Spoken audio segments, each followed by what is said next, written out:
हमारे चैनल नई शुरुआत में आपका स्वागत है। यदि इस चैनल को आपने अभी तक सब्सक्राइब नहीं किया हो तो इसे अभी ही कर लें और बेल आइकन दबाएं। इस चैनल के प्रमुख अधिकारी प्रदीप कुमार राजयोगी जी हैं, जिन्होंने वर्षों की शोध, खोज और तपस्या के आधार पर अनेकों जानकारियां देते आ रहे हैं। इनके कुछ टेलीग्राम ग्रुप भी बने हुए हैं, जिनका लिंक डिस्क्रिप्शन बॉक्स में है। आप उन ग्रुपों से भी जुड़ सकते हैं और अनेकों जानकारियां पा सकते हैं।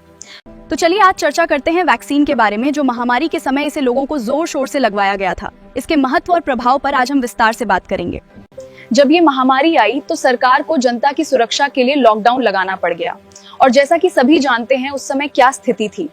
तब दुनिया भर में इस महामारी से निपटने के लिए वैक्सीन की खोज की जाने लगी। सरकार ने ताली और थाली भी बजाने की सलाह दी।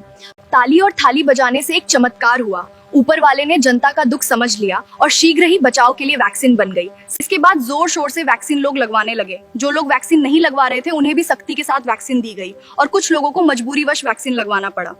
उसके बाद अब समस्या ये सामने आई कि अचानक किसी को हार्ट अटैक और शीघ्र मृत्यु, बचाने का कोई मौका भी नहीं।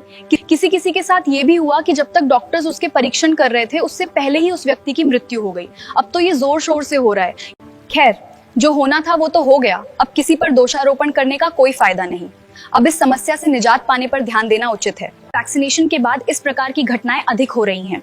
सिर्फ इतना ही नहीं, नपुंसकता, स्त्रियों में बांझपन, दमा और अन्य प्रकार की कई गंभीर समस्याएं आ रही हैं, जिसका निदान कठिन हो गया है। बाद में पता चला कि ये सब वैक्सीन के साइड इफेक्ट्स हैं। इस मामले में कुछ देशभक्तों ने बताया कि लोगों ने ठीक से ताली और थाली नहीं बजाई होगी, जिसके कारण वैक्सीन भी ठीक से न बन पाई हो।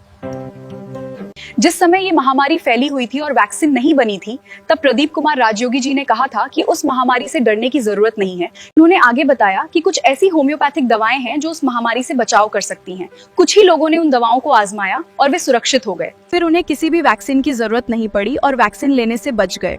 राजयोगी जी ने पूर्व ही संकेत दे दिया था कि कोई भी व्यक्ति वैक्सीन न ले। कुछ लोग राजयोगी जी की बातों से सहमत हो गए और उन्होंने भी वैक्सीन नहीं ली और सुरक्षित रहे। सिर्फ बचाव के लिए कुछ होम्योपैथी दवाएं खानी पड़ी थी। अब उन लोगों के लिए एक समस्या बनकर आ खड़ी हुई है जो वैक्सीन ले चुके हैं।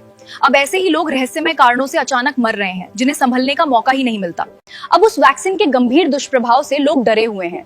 इस वैक्सीन के साइड इफेक्ट से बचने के लिए अभी तक किसी ने इस समस्या का हल नहीं निकाला। लेकिन शायद राजयोगी जी को पहले से ही ये पूर्व ज्ञान था कि वैक्सीन के दुष्प्रभाव को कैसे दूर किया जा सकता है और इस समस्या का समाधान क्या है।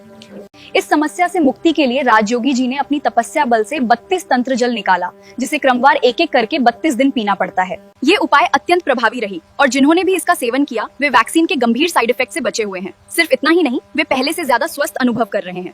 यदि आपने भी वैक्सीन ले रखी है तो बिना देर किए 32 तंत्र जल पीना आवश्यक है, क्योंकि यदि अचानक कुछ हो ही गया तो समय पर तत्काल तंत्र जल उपलब्ध नहीं कराया जा सकता, क्योंकि वैक्सीन के गंभीर साइड इफेक्ट इतने तेजी से और अचानक आते हैं कि संभालने का मौका नहीं मिल पाता।